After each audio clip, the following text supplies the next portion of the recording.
Hello, hello.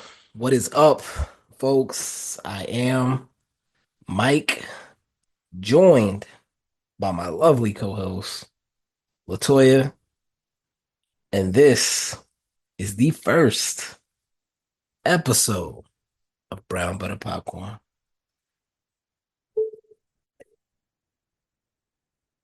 That's the best you can do. All right, it's fine. It's fine. Um, yeah, so rebranding the podcast. It's been have you seen for a while now. I've been doing the solo thing with the guests, and now I have a full-time co-host, my co-host in life, my co-host in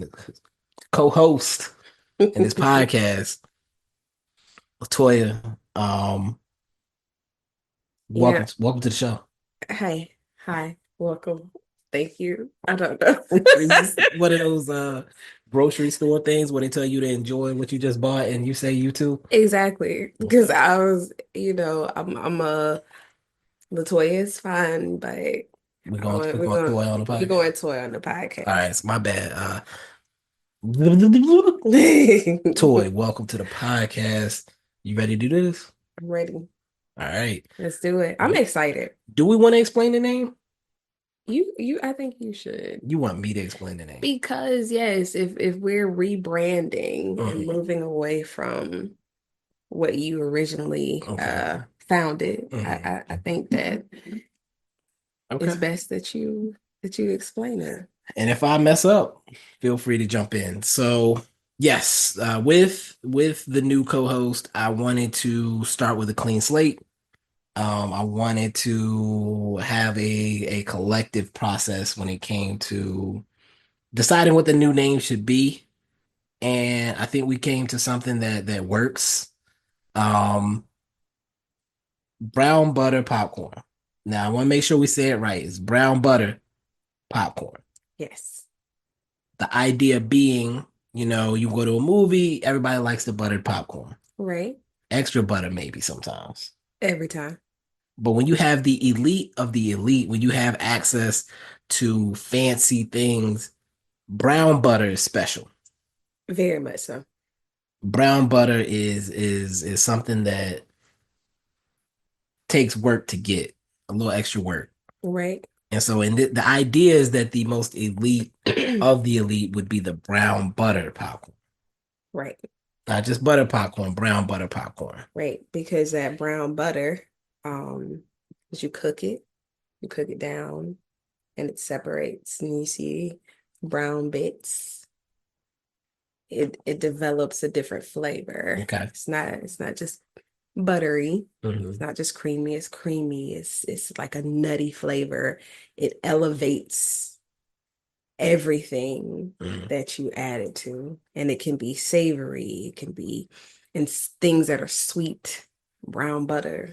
Brown Hmm. butter is it. So, with that said, this is going to shape our grading scale for everything we watch going forward as well. So, again, a 5-star rating would be a brown butter popcorn Right, rating. A 4-star rating would just be butter popcorn.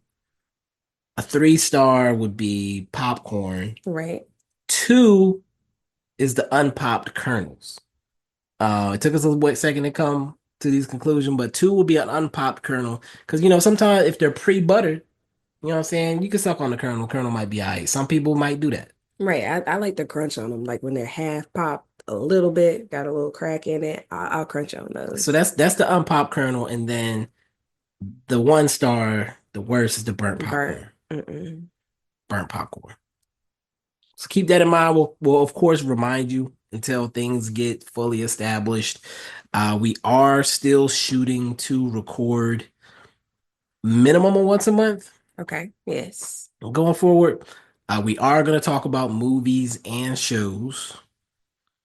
Um, we're going to bring you some indie stuff. We wanted Yes. to hit some mainstream stuff. But overall, I think it's going to be a lot of fun. I agree. You let me come in, like you let this like be a thing. I'm grateful, I truly. I don't think you understand how hard it is to do like a solo podcast, and especially like I had regular guests on, but it was like, all right, who am I going to do for this movie? Who am I going to do for that movie? I look forward to this collaboration going forward. It's going to be fun. Yeah, Yeah. I'm I look excited. forward to watching you grow with me Right. and watching the podcast grow Yeah, with us. because they are probably aware that I'm a baby in this. I'm a newbie. This is not something that I've been doing for years upon years. So y'all just bear with me, and I'm just gonna show up, every time we do this, and be present and pour out and do this. I'm excited. I know I keep saying that because I am. And I think it's probably because I'm more nervous than anything, but I'm here. I'm here and we're doing this. Let's do it. Feedback is always appreciated. I always take feedback. Reviews also pretty appreciated. 5-star reviews on Apple and Spotify. We're gonna try to put comments or polls, I Hmm. should say, on Spotify. So if you're a Spotify listener, definitely check to see if there's any polls or leave comments there as well. The last thing before we get into the movies we're going to talk about today, I did want us to give a little bit of background since this is a new format, since this is an introduction, and talk about some of the movies that shape our movie tastes historically. Let's do it. All right, so I'll start. The first movie that I think of when I think about my historical movie watching is probably the movie Blank Check. And Hmm. if you know Blank Check, then you know cinema, you know true art. Hmm. Hmm. This was probably my favorite movie as a kid.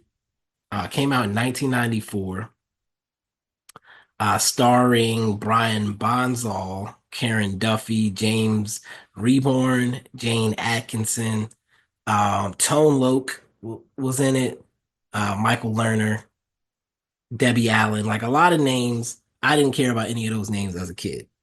It's a movie about a kid who accidentally runs into a rich dude, or the guy hits him actually while he's on Hmm. his bike, Right. and the guy gives him a blank check by accident. Right. And he cashes this check for $1 million and starts balling. Yes. He was getting so much He stuff was balling. with that money. I remember he had the room with the whole walls of TVs playing video games. I think he had like a live, like remember the punching thing where you would hit the button? Like he Exactly. had like a life-size version of that. He had the swimming pool slide Hmm. that went from the inside to the outside. Like my boy was cooking. Then he had a grown woman he was running around with. Yeah, he did. It was a lot. It was a lot It was going a on lot in that going on. movie. Thinking back to it, like Hope a young boy's dream. I'm exactly. guessing that's Exactly. what it was. Okay, you got to remember 1994, I was 6 when Right. this movie came out. I probably didn't see it till 95, 96 or something like that because we had it on VHS or whatever. Hmm. And Tone Loc chasing him around, the scene at the bank where the guy's like trying to get the codes, and the man is like, the chicken is in the pot. And then Right. Tone Loc coming back, I Right. don't know nothing about no eagles landing. I don't know nothing about no chicken in a pot. And I was like, man, this is just so hilarious to me as a kid. That movie was my favorite movie for a very long time. I haven't thought about it in a long time. I'm That's glad you good. came That's up with that one. good. I haven't, but that's a good one. Okay, what you got? Okay. Many people are probably not aware of Okay. this particular movie. Um, but growing up, one of my favorites was The Land Before Time. What you mean many people don't know about the land before Listen, time? many people don't know about the original. Like there are so many spin-offs and so many Okay. additional movies and the TV show. No, the original movie Okay. shaped me so much as a kid. When I tell you I cried, I boohoo cried on this movie. But I don't know, it taught me a lot, you know. Okay. It's for those of you that don't know, it's a movie about dinosaurs. and and it's not really it's about dinosaurs because it's featuring those are the Mhm. characters, but it's so much deeper than that. It's about family, it's about finding your way home, it's about relationships, about connection, Mhm. it's about growing up. Just coming to be. It's a coming of age dinosaur Yeah. story. And I don't know, it's very important to me as a kid. I can remember my little brother and I would watch it. Again, we had it on VHS as well. Mhm. And so, we would sit there and wait on it to rewind and watch it again, like back to Wore that back. tape out. Wore it out completely. But that was very I don't know, it was special. It No, was really that's a special that's a to me. classic. We're dating ourselves probably with some of these movies, but I Mm. don't care. I don't care. Um, Definitely a good movie. My second movie comes to another phase in my life. This is actually when I was in college. So I know we're jumping ahead, but like, so from my childhood through to my teenage year, ball was life. So like, I Mm. wasn't watching a lot of movies. I was not a movie person. I was outside. Mhm. Um, so when I did get back to movies was in college. This movie actually came out in 2012, so this was after I graduated. Um, it's Chronicle. Mm. This was Michael B. Jordan's, I want to say, first adult or role as a adult for real. Like I know Mhm. he had Hardball, he had The Wire, but Mhm. like as an adult, this was like one of the first movies he did. It was Dane DeHaan, Alex Russell, Michael B. Jordan, Michael Kelly was in it, who always plays an evil person for whatever reason. But basically, it's a kind of a small budget superhero type film. Mm. Three friends, they're in Seattle. Three friends go into some cave and find some mysterious thing, and they all develop abilities. Mm. I've never seen it. Um, so Michael B. Jordan is like all American type dude. One of the guys is like he looked like he gonna be a druggie type, and the other dude like they were normal friends in high school. Right. But then they get these abilities, and each one reacts to it differently. Like they're able to fly and stuff like that. One of them starts taking crazy risks, starts Mm. thinking, "Hey, we don't have to take no crap no more. Like we can do whatever." I think Michael B. Jordan's character was like the class president or whatever. Mm. Okay. But things go awry. It's not like a superhero film in the sense of like they're going around saving stuff. Like this is set in a real world type situation. And so the only thing that's supernatural about it is the fact that these dudes are flying and stuff like that. Mm. There's a dope scene where they're in the clouds and a plane almost hits one of them, that type of thing. Mhm. But it really is about how people react to power at the end of the day. Mm. The friendship don't they kind of collapse and things get really dangerous, but that movie resonated with me on a few levels. One, the Michael B. Jordan character, I was a fan of his from Friday Night Lights, Mhm. more than anything. And it was dope seeing him in a movie. It was dope seeing him in a low budget movie. And I like superhero movies, but I also like the idea of grounding them in reality. Mhm. And so this movie somewhat inspired a script that I started working on, um, that I hope Oh, to I was finish. I was just wondering Yeah. about that just from reading the parts that I read. I was wondering if it was inspired by this film. So it was kind of loosely the movie Slight or Slight that we talked about. Right. I That's love another that. one. That was a good But one. again, it's this idea of regular people trying to navigate the actual world because it feels like a lot of times with these superhero properties, they're in like a world that doesn't feel like our actual world. Right. But this is very grounded and again, budget isn't crazy, but they do enough. And it's just a fun movie. It stuck with me and made me want to write basically. And Mm, I had already been writing a little bit, but it made me like turn it up a notch at that point. that's cool. Yeah. I like that. I like that you shared that. That's pretty cool. Yeah. I don't know if I've I ever didn't know. talked I was about gonna say I've never I've never heard you talk about it. You've never that movie. shared. Yeah, you You never never you seen it on the DVD shelf though. did. I do. That was the actually that was the first DVD I bought when I started like collecting DVDs. Got you. So Okay. yeah. But yeah, I didn't know the connection. Hmm. But that's pretty dope. That's pretty cool. I like that. Okay. All right. So my next movie, since you make all these jokes about me being a romantic comedy lover, Of course. um, I did. I grew up on a lot of romantic comedies. And I don't know why. Those were the movies that my mom had in her house. So maybe, it came from her, my love of these types of movies. But one that really stood out to me during maybe my early teens, no, late teens, early 20s, Hmm. movie that I really loved, My Best Friend's Wedding. Uh, And that is starring Dermot Mulroney, Cameron Diaz, and one of my favorite actresses of all time, Julia oh Roberts. goodness. Yes. And in this film, a woman is getting a phone call from her best friend who she's been thinking about. They made a pact that, oh, we'll get married at such and such age. And, they're right on the cusp of that. And so she's freaking out because, he's like, I gotta talk to you about something important. And he's been trying to reach out to her. And of course, this is before cell phones and all of that. Well, social media in that sense. Right. Um, and so he's, trying his best to get in contact with her, and she's like, why is this happening? Oh, snap, because we're about to hit that age.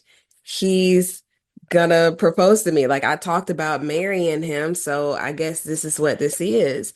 And so he calls her, and surprisingly, he's engaged to somebody else. Mhm. And he's like, come to my wedding. I need you here.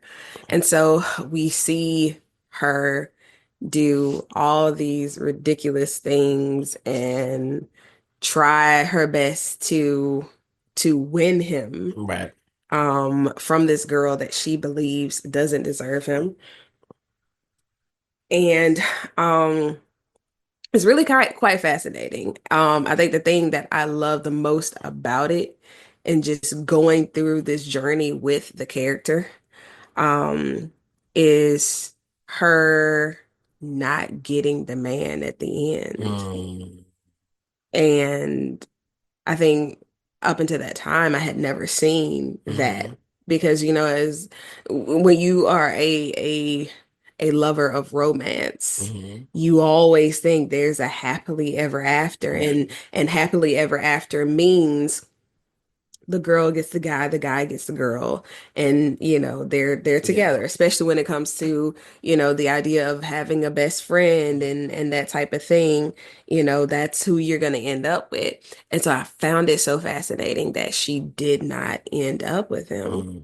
but she learned and explored herself and just learned so much, and she grew as a person, and to realize her desire to be with him did not stem from her love for him. Right. Nobody denied her love for him. She didn't deny her love for him, but she really didn't want that life. Like, she really didn't want him. Like, Mhm. there was a fear of, if I'm not with him, Right. then our friendship doesn't exist, and that's not real. And so Mhm. in the end, him choosing the woman that he chose and marrying her, and there's this little sweet moment after the wedding where uh she's already thrown a bouquet, and they're, dressed to go on their honeymoon, and, everybody's jumping about and everything's going crazy. And she's just peeking around trying to find him.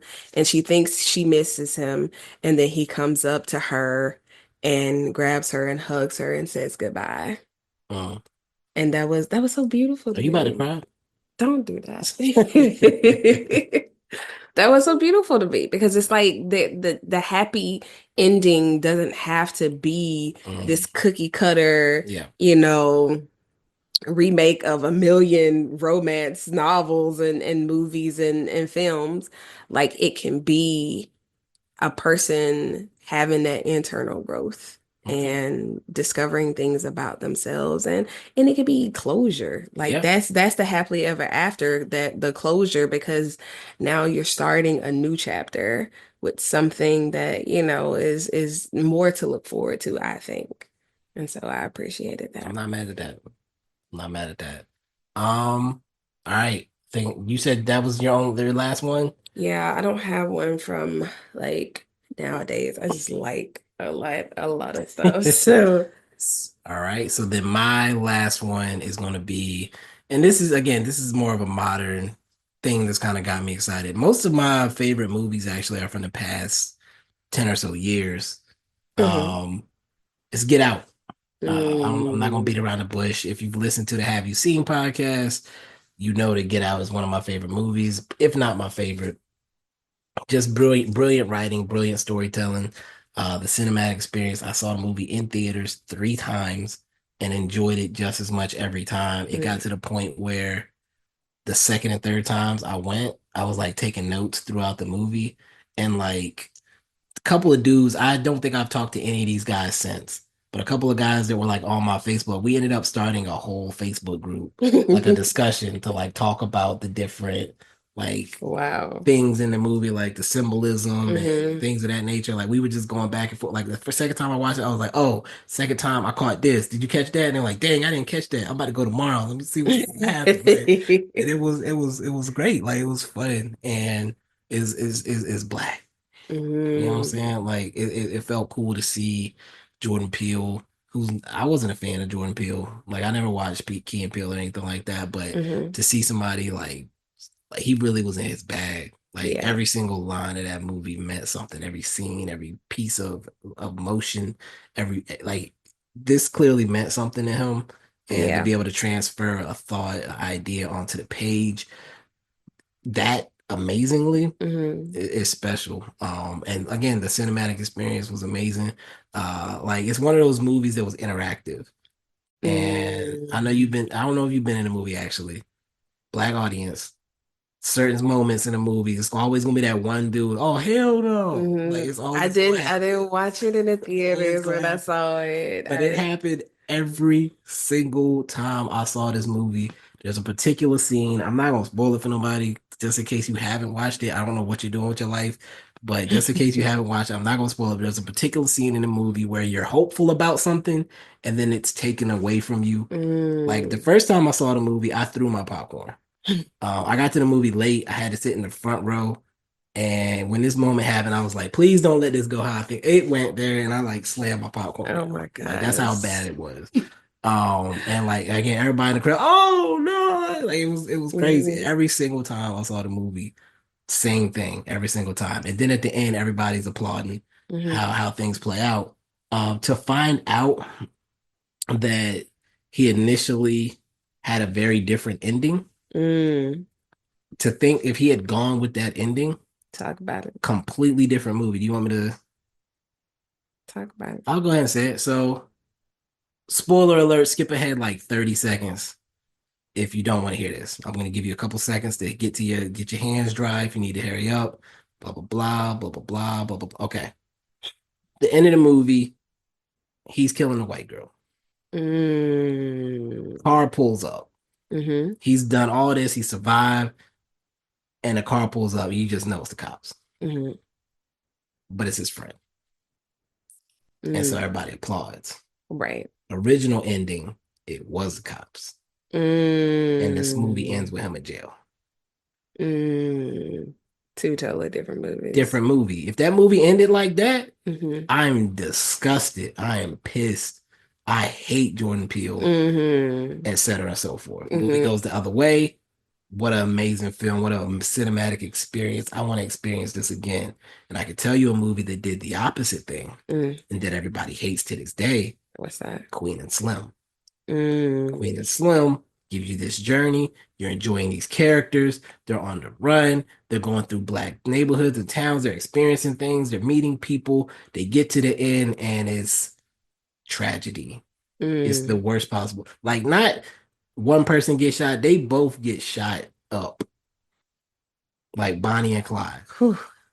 And I was like, What was it all what did I, for? why did I go through this? What was it all for? And I get it, right? I assume Lena Waithe's idea was this is the reality, Mm, but like we see the reality every day. I came to the movie mm, to escape. hmm. Unless you're telling an actual story about something that happened, I don't need you to give me more black trauma. Right. I don't need that. Give me some hope. And so that's where we're at. And I got a bonus movie I hated from the past 10 years. I saw that with Warren. That was fun. Mm. And by fun, I mean not fun. Um, wow. Shall we move on, or did another movie pop in your head? I don't have another one. All right. We've done enough background. I don't know how deep we are into the podcast. I know the first time I checked the time was 20 minutes ago. Hmm. So we're gonna say it's 25, 30 minutes in. Okay. We got a couple movies we want to hit. So let's do it. All right, let's go. Which one you gonna do first? First movie I want to do is one that was sent to me by some friends. A few years ago, some ladies who had done a web series over in London sent me the web series for a review. I watched it, not expecting much, came away very impressed. Mm, And it's like one of those things, if you know me, you know I like finding an unknown talent. right. I know Doesn't that. matter Yeah. what field, whatever. And like when I watched this, I was like, oh, these ladies are going places. Mm, Like it was no doubt in my mind. Did the review, did an interview with them, all that good stuff. Since then, one of them has gone on and she's been in some shows and stuff like that. The other one started a production company. mm, So the one that started a production company, we've stayed in touch over the years. I've reviewed a few of their films, and I've supported a couple of their films as well. Last year, I think they got nominated for a BAFTA for one of their films. That's mm, the British Film Awards. And they sent me the new film that they're working on, the latest film that they're promoting. They're on the festival run right now. It's called Punching Bag. right. We watched the movie together, We did. and I'm going to probably write something up as well. But quick thoughts, feelings about this movie. I'm gonna give some background real quick as well. This is the again, most of the movies are short. I know one of the ones that I supported, they are going to turn into a feature film, and I'm looking forward to that. But this one is a short, it's about 12 minutes long. An amateur boxer battling his demons as well as his opponent in what could prove to be the fight of his life. Written and directed by Rob Ailing. I believe the star is Elijah Phoenix. What were your initial thoughts after watching this film? Um, I don't know. A lot. So it's hard for me to separate my mind um because it's okay, so let me explain this a little better. So my mindset always goes into like seeing things through a clinical lens.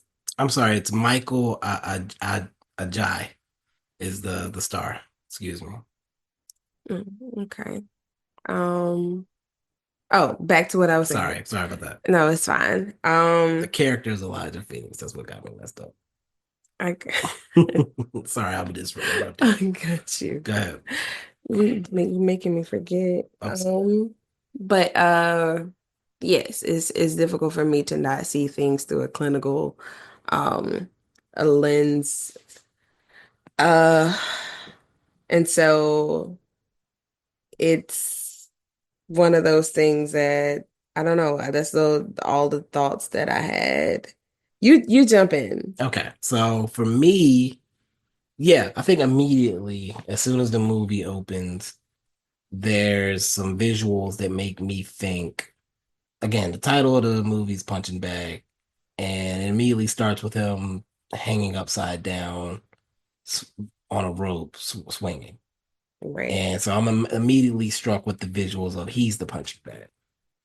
Even though he's a boxer trained for a fight or whatever the case may be, there's some another thing about these ladies is Candid Broad Productions, or Candid Broads Productions. They focus a lot on, first of all, the female centered behind the camera, in front of the camera for most of their works, but also mental health is a key theme for all their films. Yeah. So immediately I'm thinking, something about his life makes him feel like he's a punching bag. So what's going to be revealed to us as we go? Right. I know you mentioned, you can't help but see through a clinical perspective. So how quickly did that land for you? Um, from the beginning. And it just evolved more and more as the film progressed. And it's funny that it was only 12 minutes and it felt like so much longer than that. Mm, Um, just the way that they portrayed his struggle, um, internal, external, um, but just kind of understanding what the fight truly was mm, with him.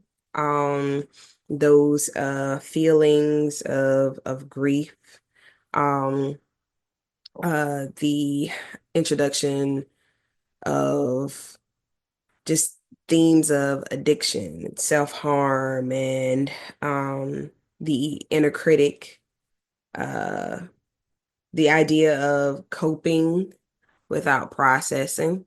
mm, And for me specifically, I felt like uh the idea that a coping skill as far as exercise goes, mhm, or this particular sport, boxing is my coping skill, but just having the understanding that if you're coping without processing, this now becomes another thing that is detrimental to your health. mm, And so um seeing him move in the way that he was, it's like, okay, yeah, this is a coping skill, but this is also you're addicted to this pain mm, that you're feeling, that you're experiencing as you know, you're in this sport, as you're in these fights and that type of thing. And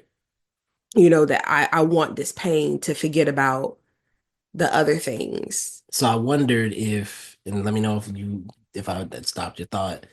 Um, I caught that it felt like he was allowing himself to get hit. Hmm. Did you also feel that way? Yes, yes. And it seemed like that was more desirable, Hmm. because it seems like, okay, he could move, Hmm. he could duck, he could, do X, Y, and Z, and then, it splits to those thoughts and, that background, that history Hmm. of life for him, the trauma that he experienced. And then it's just like, oh, okay. So in this moment, he needs to feel something Yeah. other than these things, Hmm. these feelings that are coming from these thoughts that are ensuing right now in this moment. So I agree. Yeah. I think it's one of those things where he's used to taking the hits. Mm-hmm. He could take the hits. He Mm-hmm. knows he could take the hits. And like I just remember hearing his coach is telling him, get your hands up, get your hands up. He's not getting his hands up.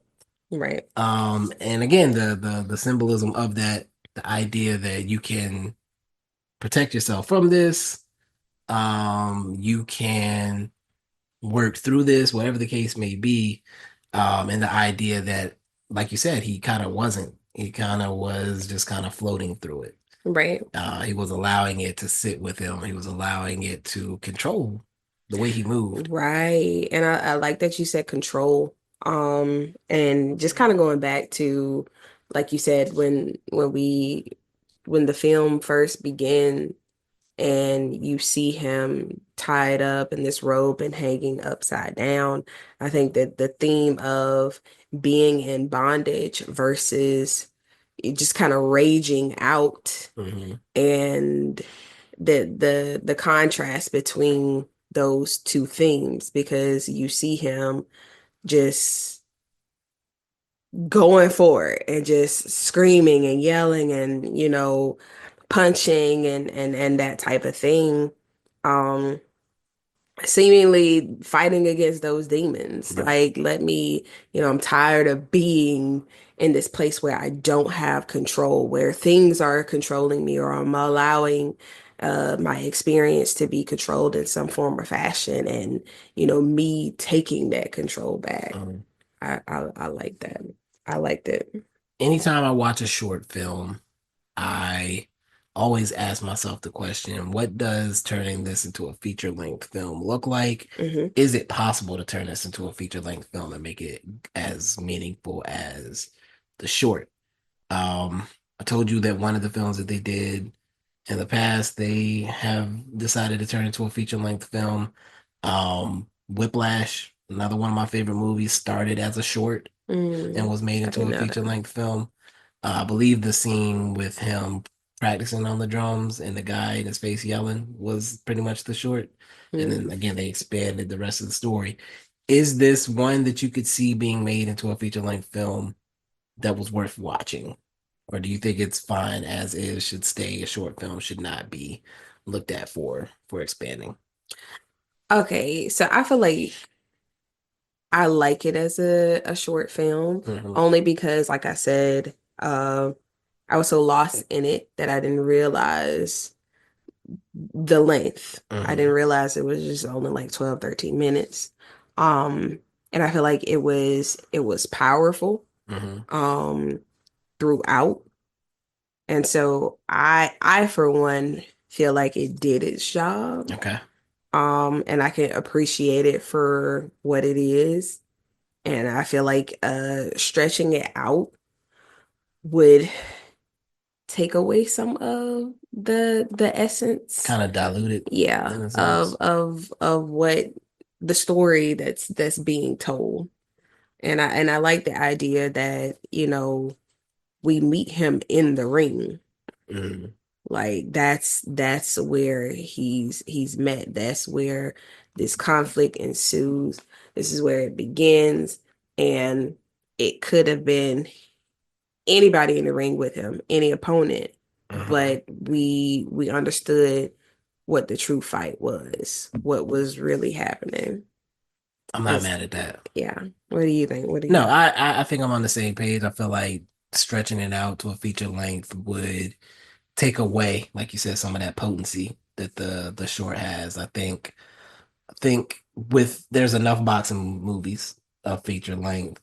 I do think this one has a little bit of a different story to tell than a lot of the ones I've seen personally. hmm But like I said, I think expanding it out, you're gonna run into a lot of the tropes that hmm come with boxing movies, whereas in the size and the format it's in, you're able to say a lot without saying a lot Right. and allow the audience to do what we did and interpret. I believe our review is about as long as the movie at this Right. point. Right. So yeah, I think it did its job. Again, I've never seen something that they made and walked away saying that wasted my time. So Mm. definitely excited to see if what this one does on the festival circuit. That's what's up. Shall we move forward? Let's go. All right, the second movie we wanted to talk about today is Nickel Boys. Uh, That's gonna be the rest of our time right there. I don't know about that. I don't know about that, but two Oscar nominations for this film. It was nominated for Best Picture of the Year, which is the highest honor besides winning, obviously, but the highest Right. honor you can win. And then it was also nominated for Best Adapted Screenplay. It was also nominated at the BAFTA Awards for Best Screenplay as well. This movie is a movie about, and I could give you my own, but I want to read you the synopsis first. It's based on the Pulitzer Prize winning novel by Colson Whitehead, Nickel Boys. It chronicles the powerful friendship between two young African American men navigating the harrowing trials of reform school together in Florida. This movie is written and directed by Ramel Ross, with credits to Colson Whitehead, of course, the writer of the novel, and Jocelyn Barnes also helped out with the screenplay. The movie stars Ethan Heresy or Harris, Brandon Wilson, Anjanae Ellis, and the key roles. And actually, I'm gonna avoid saying some of these other names as well. One of the names would be a spoiler potentially, according to some reviews I've listened to. Some Mhm. people said knowing that that person was in the movie spoiled a major part Mm, of the movie. But going into this movie, I did not know it was based on a true story. right. Neither Um, did I. as I was going through it, I did become curious about that and confirming that it was definitely made it hit just a little bit harder Right. for me. Um, I'm gonna let you start. Like, what do you want me to start this time? Did I made you start last time? I'm not gonna make you start again unless Yeah. you want to. I was fine, but what I had to say, I was thrown off. You circled back, and I Oh was my just like, gosh. oh God, it You went mean last away. time or this time? Last time. Got you. Okay. So, what are you gonna Go ask me ahead. a question? What were your like initial thoughts walking out of this movie?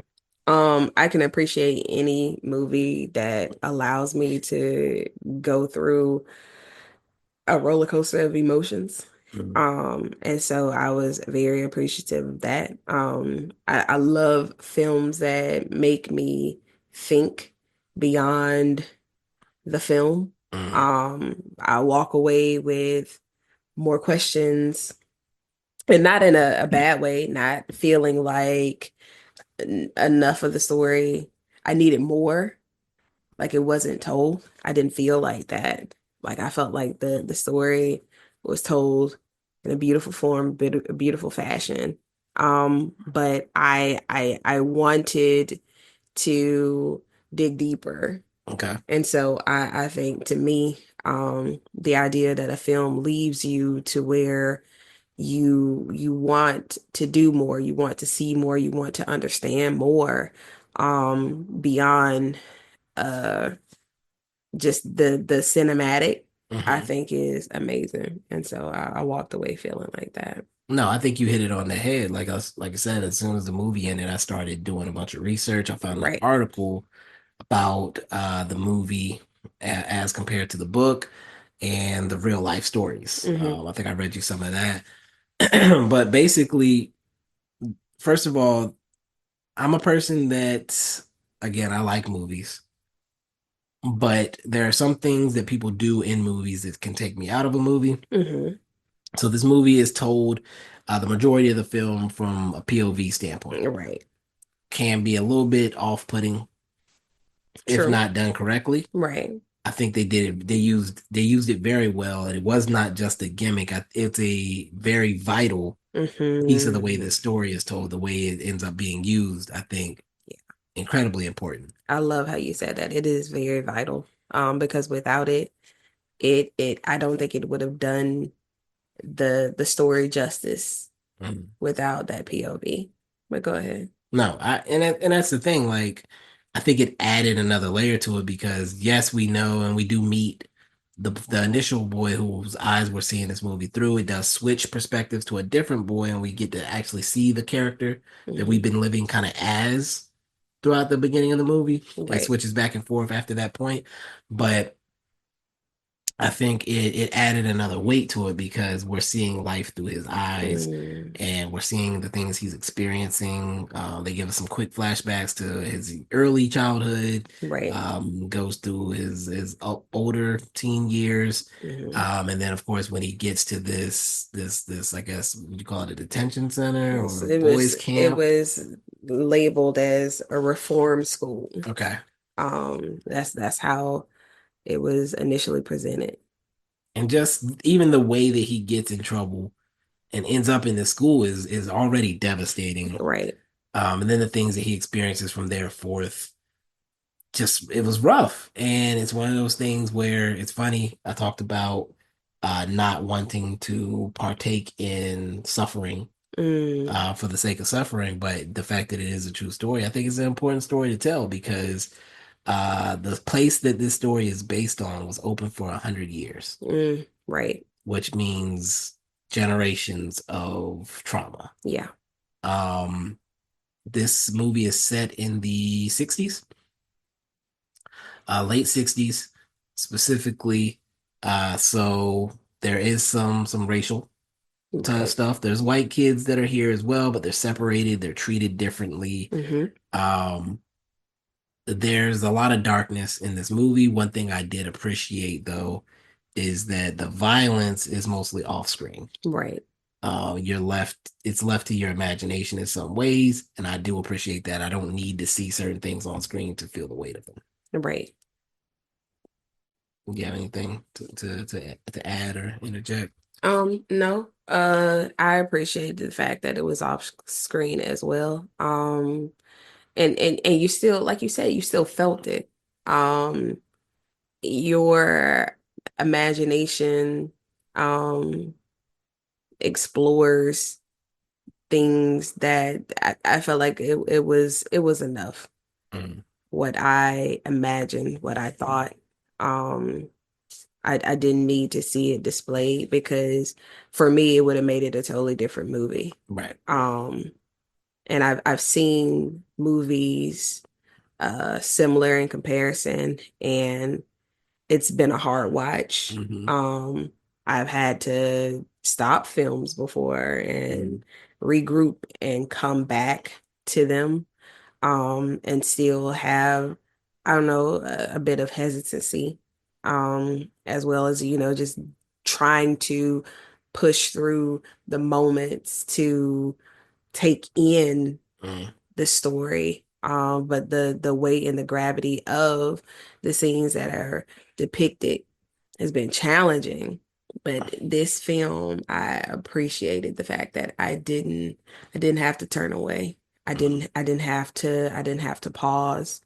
Um, and it just helped me to understand and grasp fully the importance of these stories and the fact that, the truth in it existed, but not just in one person. yeah, To know that these are many of the boys' stories is amazing to me. right. So the book is we focus, I guess, mostly on two characters. Um, but from what I came to understand through reading is that some of the things that happen to these characters is based on things that happen to multiple different people.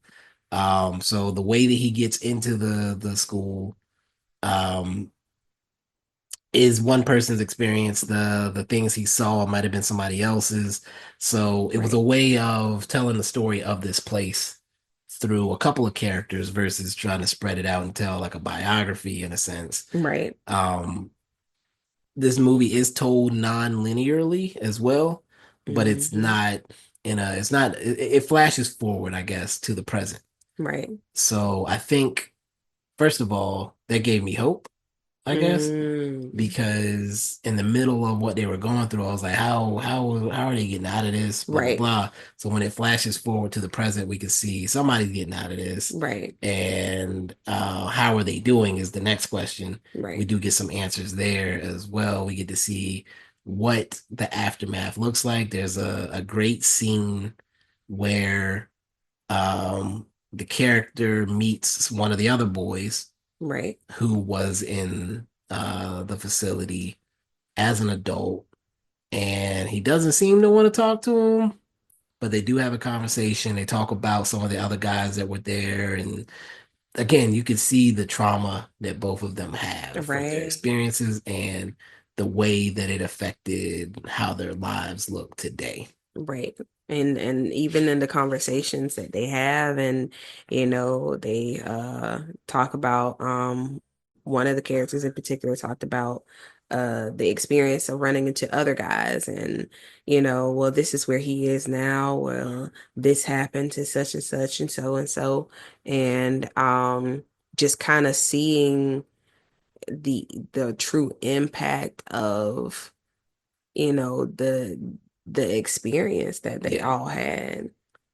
yeah, That was big. yeah. It was just the way the movie shot, the way the story is told. Every part of this experience was well done. Right. Like even in that scene, the character like says his name. I don't fully remember which character it is at the time, but then when the Right. scene ends, they show you something on this character that stood out earlier in the movie to remind you who he is, and I was like, oh, that's dope. Like they wait until the end of the Right. scene to show you. So it has that first person point of view initially, but as we fast forward into as we arrive into the future or the present, sorry, it's more of a third person point of Right. view. And then It's from behind the yeah, character specifically. right. And then it's revealed. And yeah, you do get the reveal at the end, but again, everything, this the timing, the pacing, everything about this movie was good. It is a little long, just over 2 hours, but other than that, I really didn't. I don't know if there's any real wasted time in the movie. No, because it held my daughter's attention, and That's a she's thing. 14, and that's a lot. It takes a lot. And even afterwards, I think it's a great family film. Okay. And afterwards, she had questions, and when you did the research and you were telling us about the true stories, she was locked in. Yeah. She was very curious about things, and I think she really appreciated it too, Yeah. which was is great in my book. No, definitely. I was actually curious as to whether or not she would stick through it, and she did. Hmm. So I thought that was dope. Yeah. Um, Anything else we need to say about that one? No, I think we covered that. Let's dive into Opus. Okay, let's do it. Whew, So it's a deep dive. I'm Nickel, just playing. last one. Nickel Boys is PG-13, by the way. Opus is rated R. Yes, it is. I had to take a Uh, deep breath for that one. So, Opus is a new A24 film by Mark Anthony Green. It's his feature debut as a Hmm. director. Right. Also the writer. I is it Ayo or Ayo? I mess myself up. I think it's I Io. think it's Ayo as well. Hmm. Ayo Edibiri, John Malkovich, Juliette Lewis, Murray Bartlett, Tony Hale, Melissa Chambers, Stephanie Suganami, Amber Mid Thunder. I got to make sure I get her name in there. Aspen Martinez has a nice little role, and then Tamara Tamakili and Peter Dyseth. Fun cast, Hmm. interesting movie. It's A24, so you already know it's going to be weird. A writer travels to the compound of a pop icon who disappeared years ago, surrounded by his cult of sycophants as well as a group of fellow journalists. She soon discovers his twisted plans for the gathering. Um, I'm actually going to double check the reviews on this because the last time I checked, they were bad, Hmm. and I was genuinely confused by that. So Same.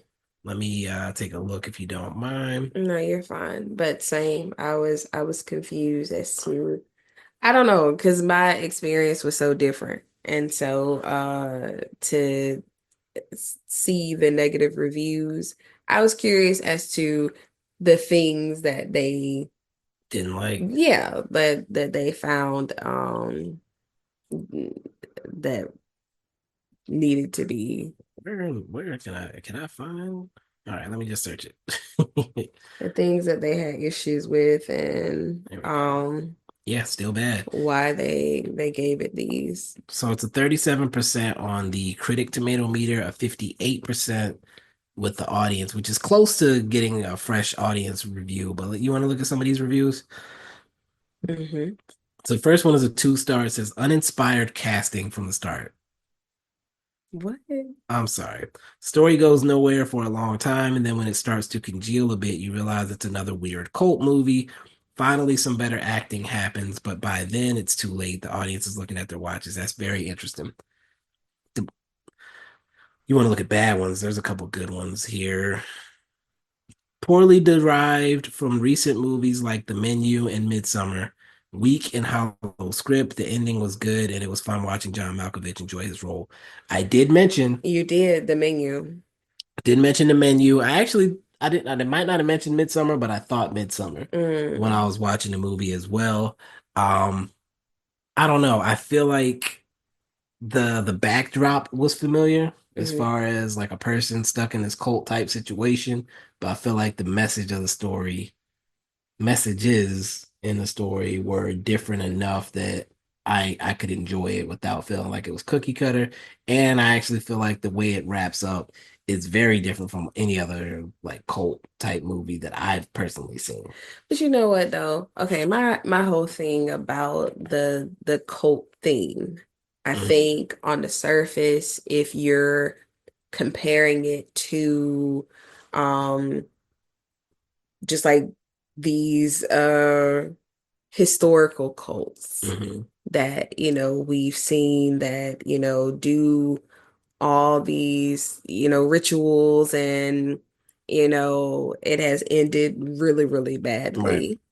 Um, that's one thing versus understanding the idea that we all are a part of something Mm. and kind of putting yourself in place to see things from that perspective. Okay. I think that's totally different. Right. If you're only looking at it like, oh, cults and, they do these things and, they all drinking the poison, that Mhm. type of thing, and not really explore the themes in which um you can kind of insert yourself in reality Mhm. into those spaces and just kind of understand, oh, okay, well, I'm a part of this. I like this.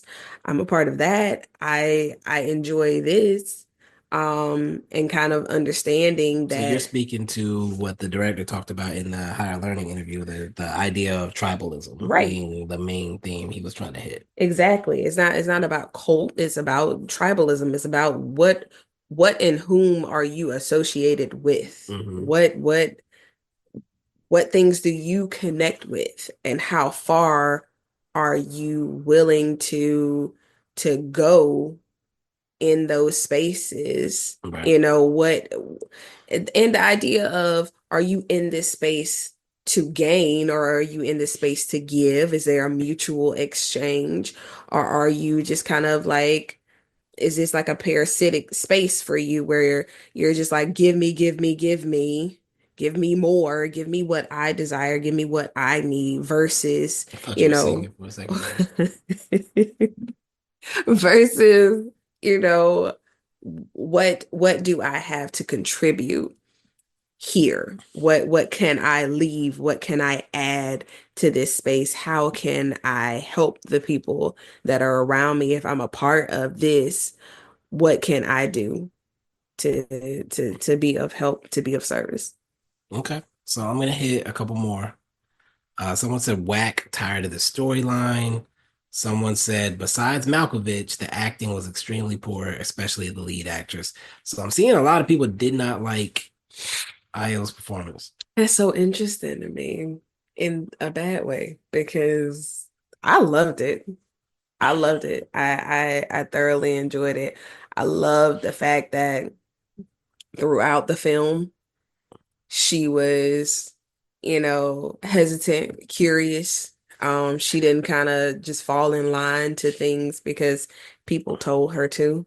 Mm. You could see that, even though her friend described her as kind of like, oh, you're so-so, or you kind of mid, whatever, He, you know, he said she was middle as F. right. So Let's keep it 100. being described as such, like she moved in a way that I think was graceful enough to say that she had her own mind, Mhm. um and to appreciate that about her, to be in this space, to see all these things that were confusing, and she had a curiosity, but there wasn't a, oh well, if they're doing it, I'm just gonna do it too. Mhm.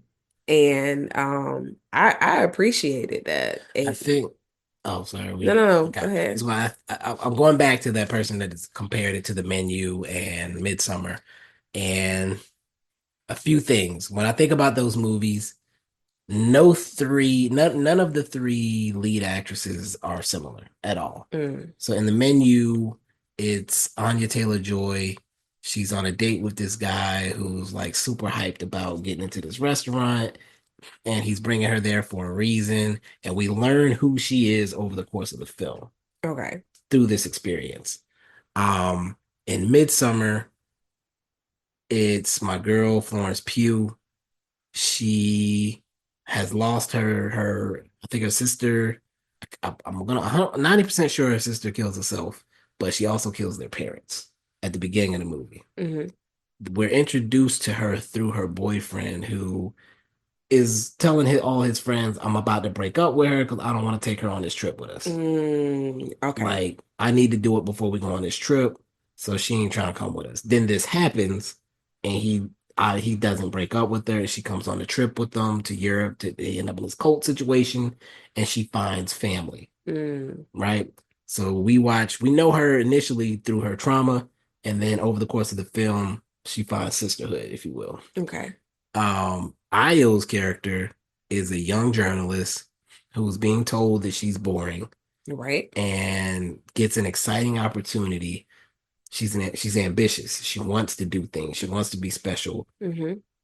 But she enters this arena. She's trying to be a journalist. She just wants to tell a story. She's not she's not a fan of this guy like that. It Right. doesn't appear. Everybody else is a fan. She's like, whatever. I want to tell a story. But as she's going through these things, and this is where I think a lot of this negative review comes from. I'm gonna just keep it blunt. Hmm. She's black. Right. She's not over the top. She's not going out of her way, but her reactions to things, again, when it comes to horror movies, thrillers, whatever, I hate when people don't act like people. Right. I hate when people watch something weird happen and don't acknowledge it. Right. Everything weird that happens, she's acknowledging it as it's happening. You see it all over her face. You see it in her actions. You see it in the way that she moves. You hear it in her questioning. She's just like, does nobody else Yeah. see anything wrong with this? Is it just me? So there's one scene, like when she first gets to the compound, they sit down to eat, and they bring some bread out. And it's like a loaf or whatever. Would you call that a loaf? Right, All yeah, it right. was a loaf. The loaf starts at the end of a table. It was There's like an like artisan 30 bread. people at each table. A loaf of bread starts at the end of the table. The first person takes a bite, passes it across the table to the second person, who then passes it to the person next to them. All of them each taking a bite and passing it. Ayo was like the 25th person to get this bread. Right. And like as she's sitting there, she's Mm, watching this bread get passed. Like, I know they don't think I'm about to take a bite of this bread. right. I know they don't think that's what's about to happen. She bit it By though. the time, no, she did not. You think she did not bite She that didn't bite bread? the She bread. faked a bite. Oh, By the time the bread gets to her, it's wet. it It's like the is. core. It And she was is. like, she already wasn't going to bite this bread. She probably was going to try to find a spot that was clean. But by the time it gets to her, there's no way. Like, this There's bread is nothing. a wet ball. And so she fakes the bite and then passes it to the next person. I thought somebody was going to catch her doing that, but they didn't. And I was like, that's exactly how I would have played that scene. Yeah. And so throughout the movie, most of the decisions she makes are decisions I probably would have made too. And that allowed me to immerse myself in this world. Same. I agree. Even when, no spoilers, but the climactic moment, Hmm. um, purely me. Like I would definitely You mean move the in the way.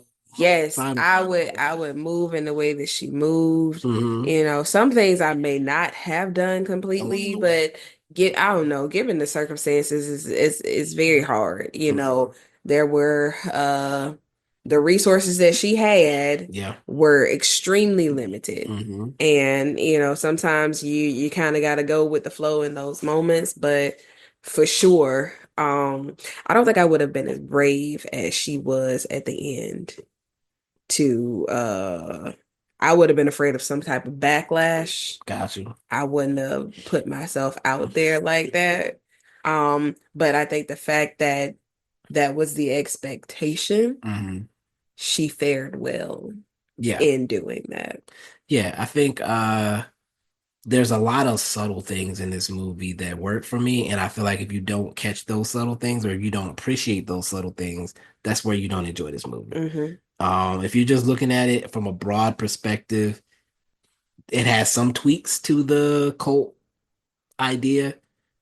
But if you're actually like looking at the what's the minutia, if you will, the Mm, little things, the details, that's where this movie becomes good, right. if not great. Um, so that's for me, that took it to another level. And maybe being a fan of her work and being familiar with her work ahead of time helped. True. Um, but I hate to see that people saw this movie and didn't enjoy her performance, I personally. agree. I agree.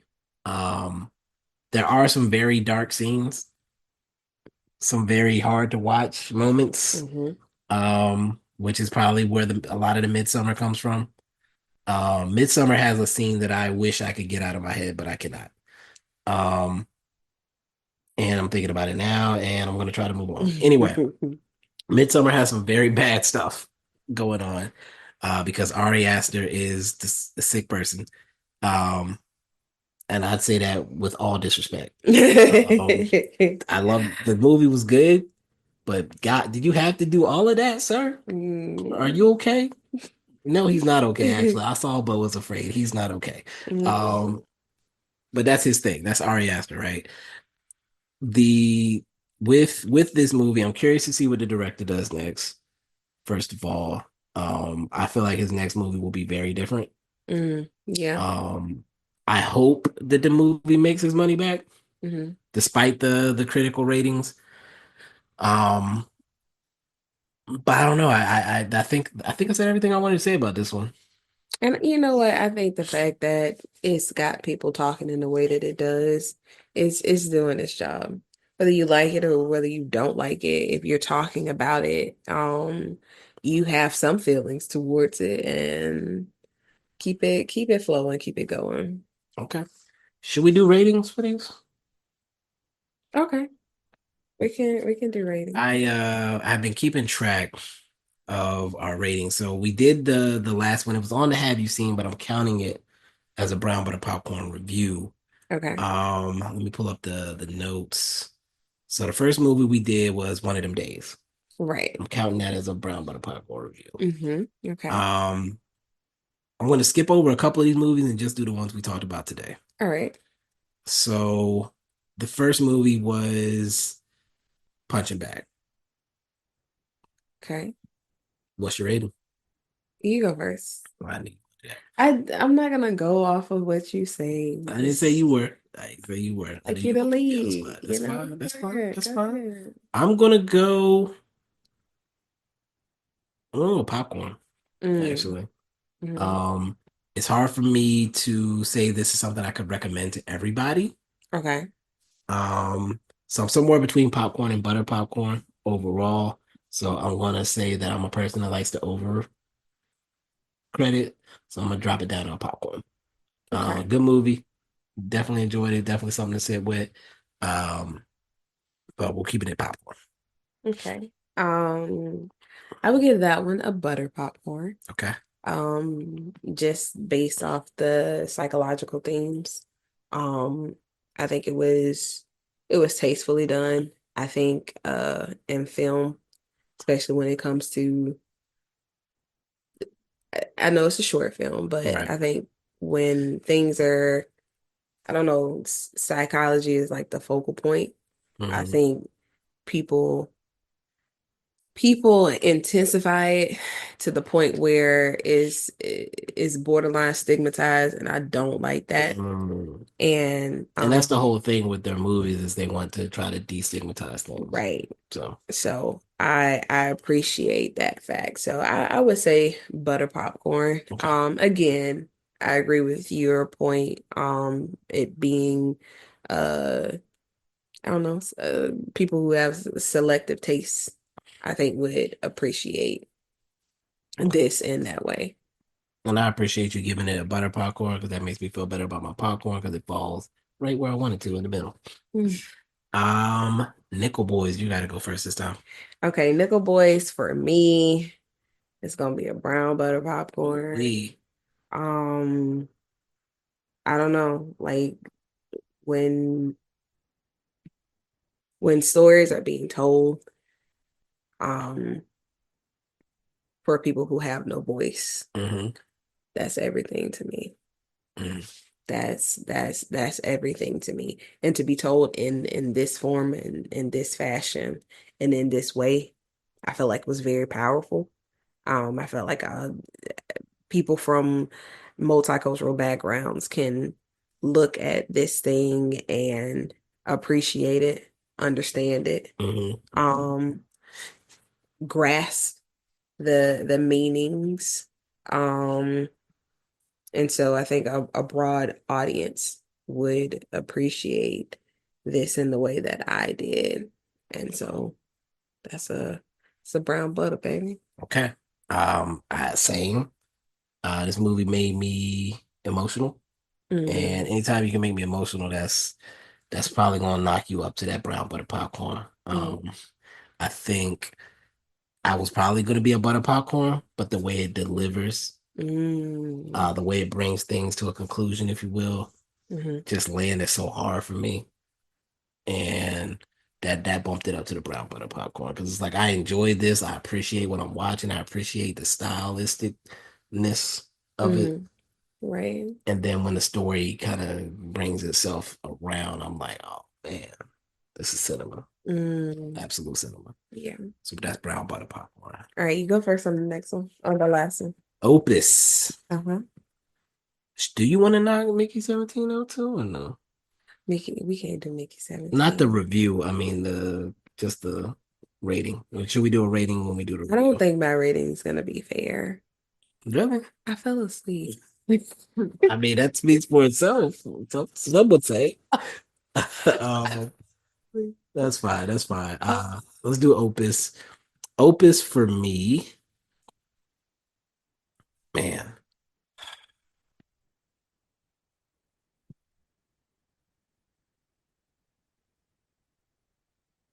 I want to bring back my old rating scale Hmm. um to help me with this one. Is that okay with you?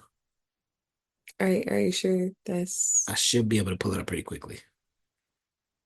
no, I mean, like, are you sure that I'm gonna use the same scale, but the way I did it is gonna help me here. mm, Let me see. So basically, I had five criteria, and what I would do is weight each one through five, and then do an average to decide where it falls. Does that make sense? hmm. Where did I put the? I'm sorry, I'm struggling. No, you're fine. I'm gonna find it. I'll say this while you're looking for that. There it is. Um, Okay. so for me, I will not give it a brown butter popcorn. Okay. I feel like, this was a first for him. Hmm. Doesn't make it a bad thing at all. I Okay. feel like it delivered. It did, what I've heard him say in interviews, what it intended to do for me. So that's the first criteria. Did they accomplish what they set out to do? And then a scale of 1 to 5. Okay, so I'll give it a 5. I feel like it did what it was supposed to do, what he said he wanted it to Okay. do. For me, it did it. Overall entertainment value or recommendability. Okay, so that's a little tricky. So, um, I'm going 3 on that one. yeah, I would say 3 on that one too. Not everyone will appreciate it. Hmm. Um, and I get it, you know. Uh, and I think it depends on the mindset that you come in on Hmm. as a moviegoer. Like, what are your expectations? Because I didn't go in with any. Like Right. I didn't either. I didn't watch any trailer. I remember reading the synopsis that we did together, and that was it. Yeah. And I was just like, okay, Ayo. Ayo. Hey, yo. She's in it and I love her in the bear. So, let's do it. And so I didn't have any expectations, which I appreciated because I went in it seeing, just following the story Right. and trying to figure out what they were doing instead of coming in saying, okay, this is the process, this is the plan. Let me see how well they do it to my standards. Hmm. And so yeah, I'll give that one That was uh the over entertainment value yeah, still on that one. 3. So third one is emotional connection. What you trying to read for? Trying to get ahead. Yes, I want to be prepared. Emotional connection, and that can be to the story or to the character. Um, did you care about Io? Listen, Like, were you okay. attached to her? It's hard for me to not care about a black woman in that space. I cared about the one that was with it. You Yeah. know what I'm saying? Like I I cared about everybody. I was concerned. But especially my people. Okay. I cared about them. Um and I don't think it was necessarily just because um there's a familiarity between me and them because Mhm. we're black or whatever.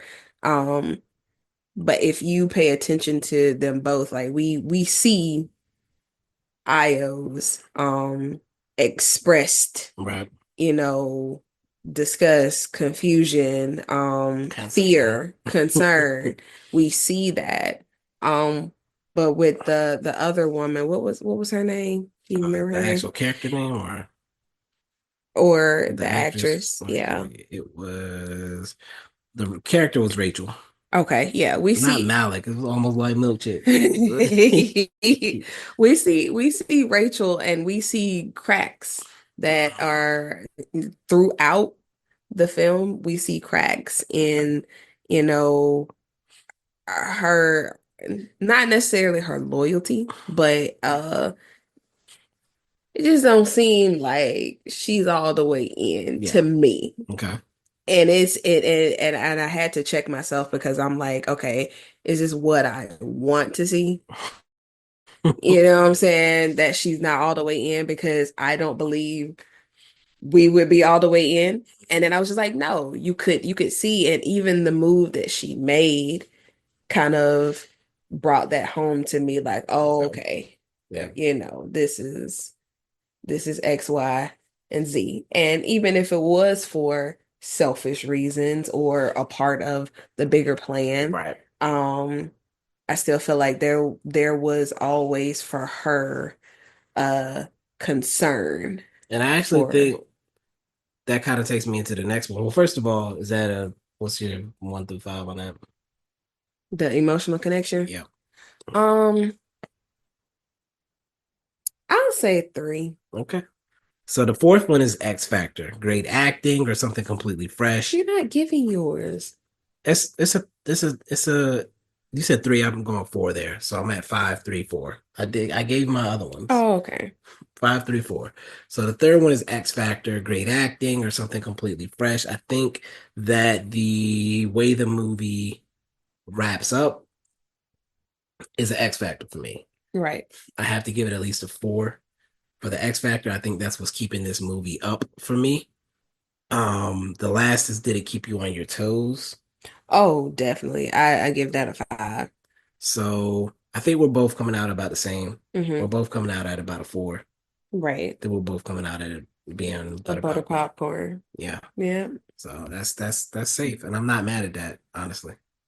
I was between popcorn and butter popcorn. I think it deserved the butter popcorn for me. Yeah. Okay. I think that's all we got. We went a little bit over an hour. Could have went a lot longer if we wanted to, but we got things to do, people to see. Bed to sleep Not in. really. It's 11:40 p.m. Night Yeah, well, I'm just glad we were able to get this in night. today. All Any right. any parting thoughts, parting feelings? Do you have an idea how you want to close the show? I don't. Um, I think I've said like multiple times in this episode, I don't know, I don't know, I don't know.